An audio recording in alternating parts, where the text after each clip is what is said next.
Well, the message of that song was one of beauty, beauty found deep within everyone. There was that one line that said that you can't hide what you are inside.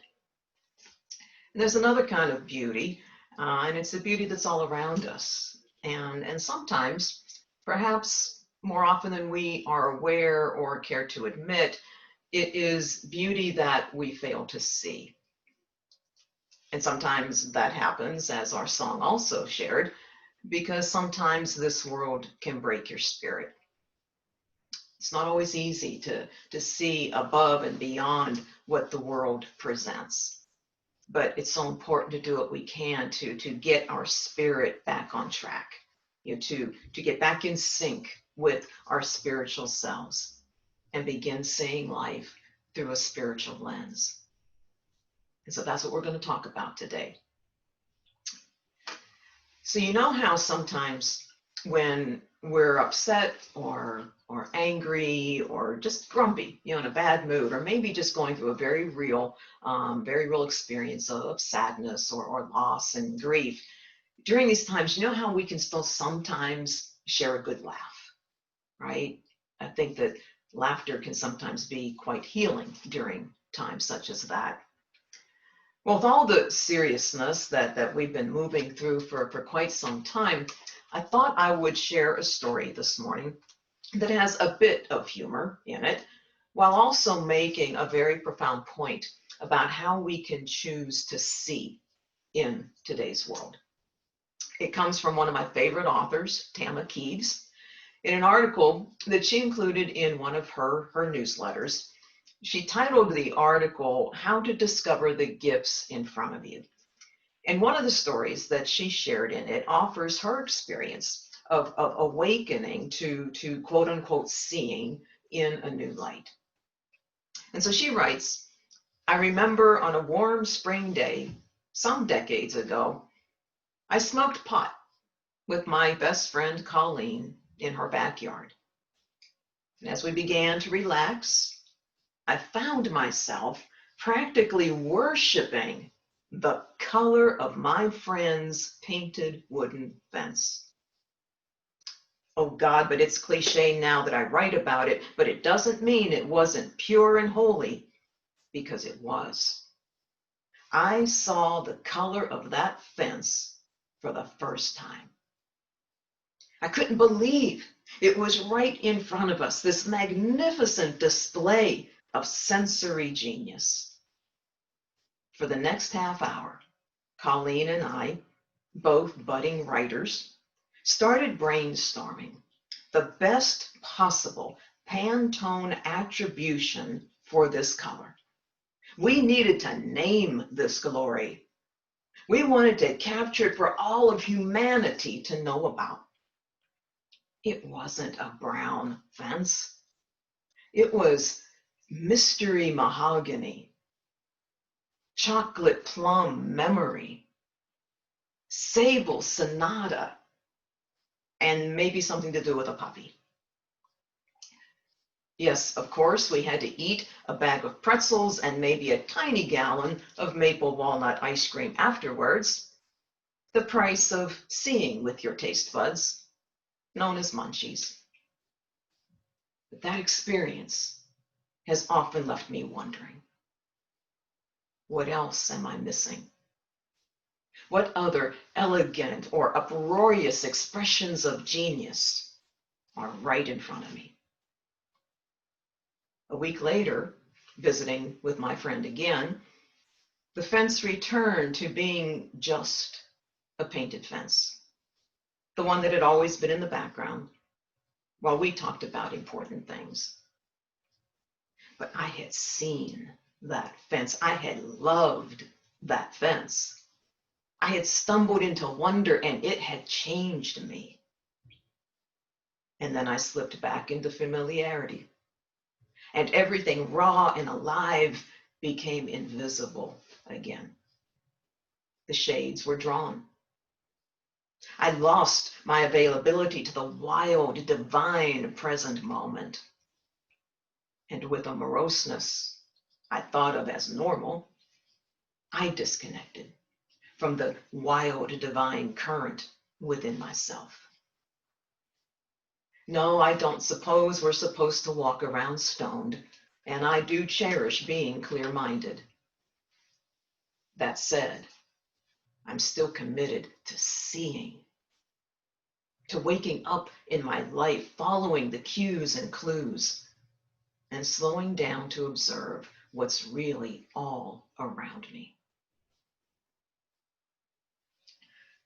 Now, I can really relate to that ebb and flow of being and then not being in the moment in today's times. And while altering our minds may bring us a blissful place, bring us to a blissful place for 30 minutes, it doesn't alter the reality that still exists when we reach minute 31. And so in these challenging times, how can we strengthen our spiritual minds, our spiritual eyes, so that we're able to devote some time to keeping the shades pulled up long enough to stay in that moment and try to see things differently? Well, since we already know that we cannot hide who we are inside, some suggested answers or ways, to move about that question are going to focus on our inside work. Because when we change the way we feel, when we change the way we think at our core, at our soul level, invariably it changes what we see and how we see it in the outer. It's been over a year now that I read an article in the resource section of unity.org's website, and it spoke a little bit about this topic. So I snagged a couple of their kind of headline, items, and I'm going to use them to then expound upon them a little bit as we continue on with our discussion here. And so the first item that I wanted to point out as to how we can really hone our spiritual eyes is a really important one, because it's one of the things that some Unity and other New Thought and New Age people have sometimes been accused of doing. And it's the spiritual bypass. So the first thing we can do in order to see more clearly through a spiritual lens is to beware of the spiritual bypass. And in times of challenge, spiritual bypass sounds something like this. Well, just go with the flow. God's in charge. Embrace it all. It's all good. Now, all of those and others like them, they're not bad ideas. They're not false statements. But if they are said in ways that apply slapping a manufactured belief on someone's pain, then all they offer is encouragement to that person to bypass the human experience that they're having. And that is spiritual malpractice. That is a gross misuse of spiritual practices. Too many times we think that if we are not 100% spiritual 100% of the time, then we are failing. We are falling short in some way. We often then begin to beat ourselves up for not being spiritual enough. And we forget why we're here in the first place. We are here to have an experience of being human. Not to transcend the human experience, but to be human. And being human, including all of that, even the parts that are painful and hard, that's why we're here. That's what we came for.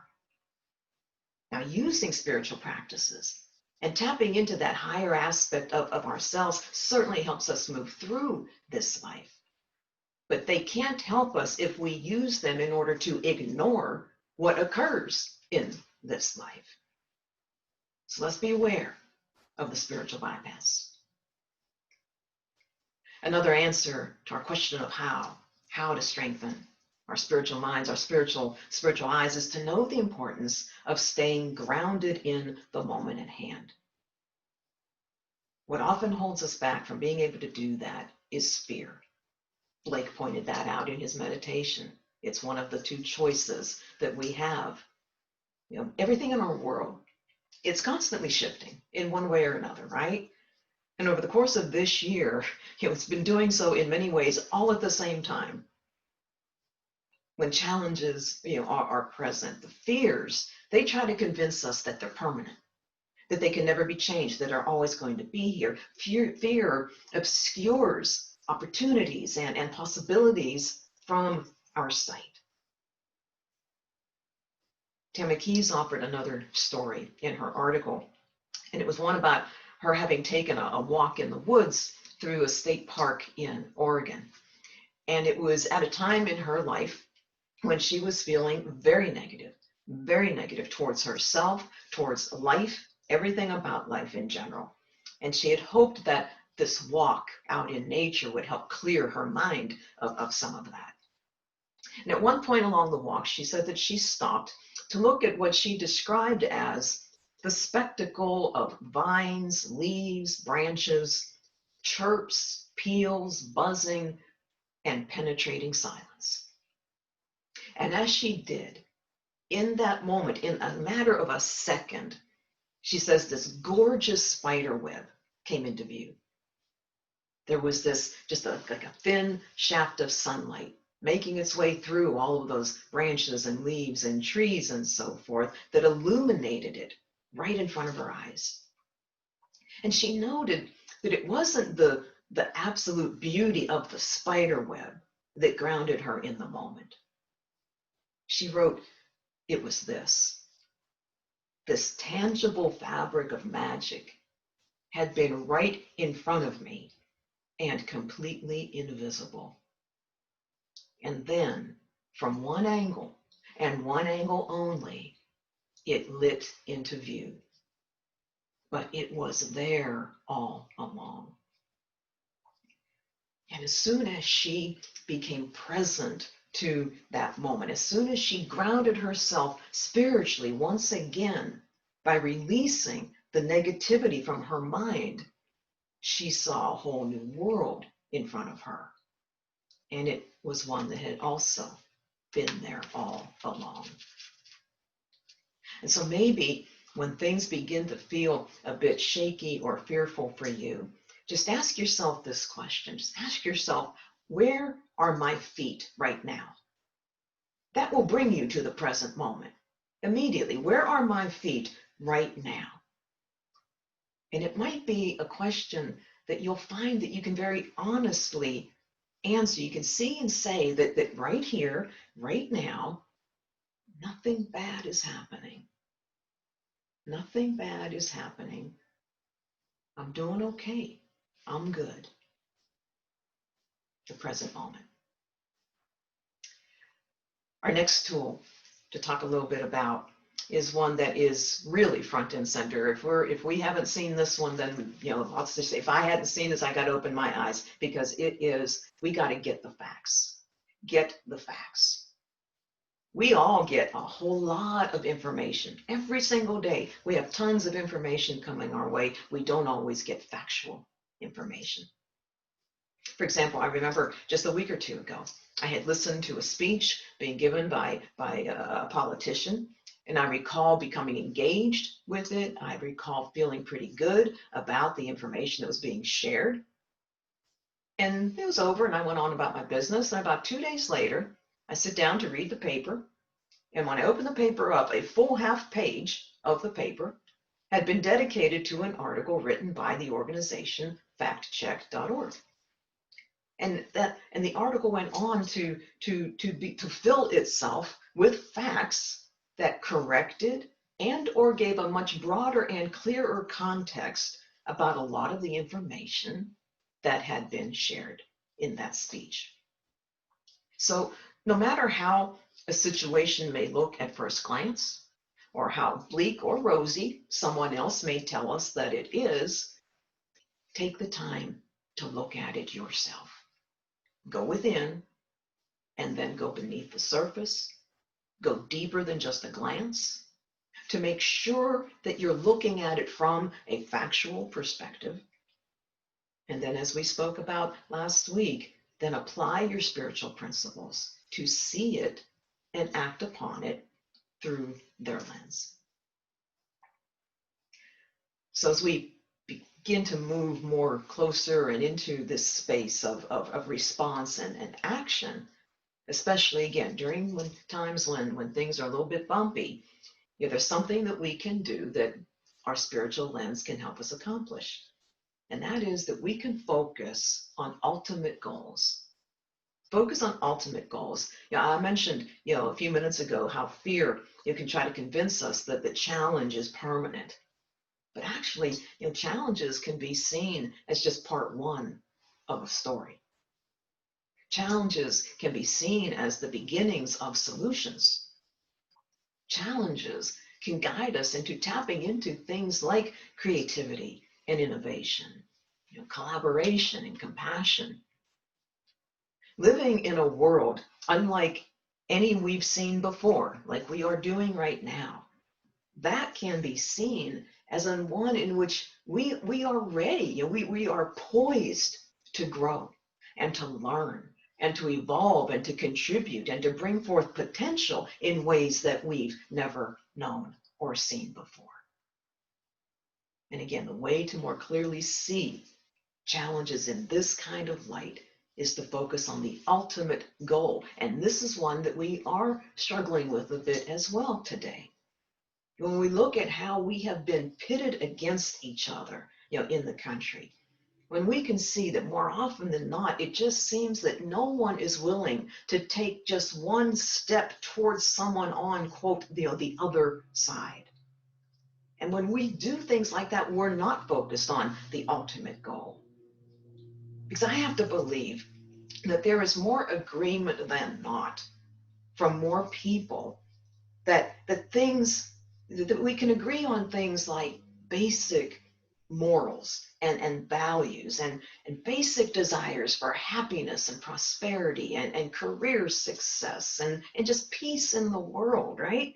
The differences exist as to how we all see how to make those things happen, how to bring them about. If we could only stop blaming each other and making that other person wrong. If we could only start acting from what every single person should be able to see very clearly, that is, that blame and finger pointing and judgment and anger and condemnation and resistance and inflexibility have not worked. They do not work. These if-onlys turn into manifestation when we decide to ask ourselves, what can I learn from this situation? What can I learn? And very often, the first things we learn are about ourselves. We learn about our bias, about our prejudices, about our judgments. We learn about how our anger has hurt ourselves and or others. And we can also learn about our feelings and how so many changes in the world have been and continue to impact us. And we can also learn more about our own beliefs, our own values. We can learn more about our convictions and our conscience and our purpose and our humanity. Now, so far, everything that we've been sharing here has led us to, the what now? What now? What am I? What are you to do now that we have all these tools and we've been applying them in order that we have a clearer and more spiritual view of life as it is for us? Well, one thing that we can do is decide what we can be for. What can we be for? And whatever we choose to be for, we want our actions to be guided and inspired by spirit. Not by anger, not by a reaction or as a reaction against another. We want to be spiritually guided and inspired for something. Maybe it's to march in protests. Maybe it's to raise the compassionate child. Maybe it's to volunteer in your church or in your local community. Maybe it's to make a financial contribution to an organization whose mission aligns with your values.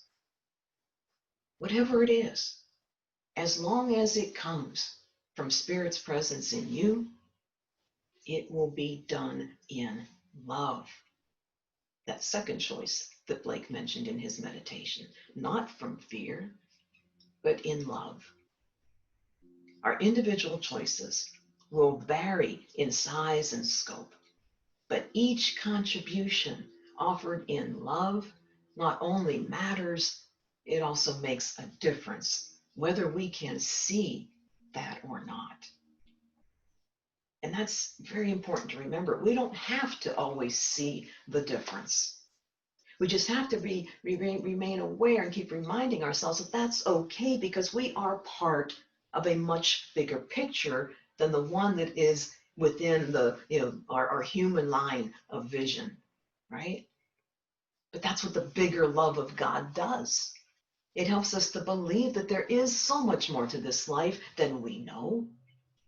And as we open to this larger love, we begin to see things differently, and what we then see changes us.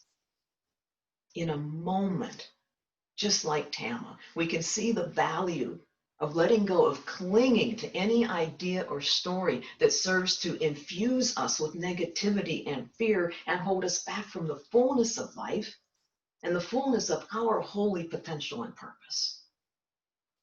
We don't have to see it all at once. We just have to keep our hearts and our minds and our eyes open to it all and all of the beauty that it contains. Poet and playwright Oscar Wilde said that one does not see anything until one sees its beauty. I think today that each of us is being called to be an influencer of that beauty. I hear it a lot these days that, the world is calling out for new leaders. The world is calling out for more compassion and more love. And a defining question being asked of every single person is whether or not we will offer ourselves for the benefit of shifting humanity out of places of fear and into places of healing and reinvention and upward evolution. Because, folks, we're not here to create the world we once knew. We're here to create a world, a new and wonderful world that works for everybody, where every voice and every choice, and like we spoke about last week, every vote matters. Tamma Keys referred to this time in our life right now as a movie. And she said that this movie that we are in, it isn't over. And that anything that doesn't serve the greater good, it will be broken and fall away. But she encourages us to not focus on the challenges and the struggles and the pain in the moment, but to instead see what is happening the same way we would see the birth of a child. Because that process, too, is quite painful. It can be challenging. And yet think about what it leads us to.